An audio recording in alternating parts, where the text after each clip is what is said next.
বরিশাল শেরেবাংলা হাসপাতাল, যেখানে দিনের বেলা রোগী চিকিৎসা করা হয়, রাতের বেলা গরু এবং মহিষে ভর্তি আছে হাসপাতাল। আপনারা দেখছেন এই হলো হাসপাতালের অবস্থা। জানি না এখানে নিরাপত্তা কর্মীরা কি করছে, বা হাসপাতাল কুকুরও দেখছি আমরা হাসপাতালে, এখানে কুকুরও রয়েছে, বেশ কুকুর দেখছি আমরা।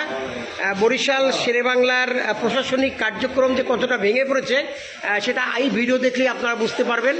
যে একটি শেরেবাংলা হাসপাতালে যেখানে যেখানে মানুষ চিকিৎসা করতে আসে, আমরা সেখানে গরু দেখছি। আপনারা দেখছেন যে দল বলে গরুগুলি এখান থেকে বেরিয়ে যাচ্ছে। আপনারা দেখছেন ভিউয়ার, এই হলো বরিশাল শেরেবাংলা মেডিকেল হাসপাতালের চিত্র, যেখানে প্রশাসনিক অবস্থা কতটা ভঙ্গুর সেটা দেখলেই আপনারা বুঝতে পারছেন। আমরা দেখছি একদম মেডিকেলের মেইন গেটে গরু দাঁড়িয়ে আছে, মনে হচ্ছে তিনি অভ্যর্থনা করার জন্য এখানে দাঁড়িয়ে আছেন।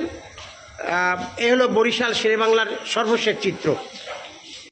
বরিশাল শেরেবাংলা হাসপাতাল, যেখানে দিনের বেলা রোগী চিকিৎসা করা হয়, রাতের বেলা গরু এবং মহিষে ভর্তি আছে হাসপাতাল। আপনারা দেখছেন এই হলো হাসপাতালের অবস্থা। জানি না এখানে নিরাপত্তা কর্মীরা কি করছে, বা হাসপাতাল কুকুরও দেখছি আমরা হাসপাতালে, এখানে কুকুরও রয়েছে, বেশ কুকুর দেখছি আমরা।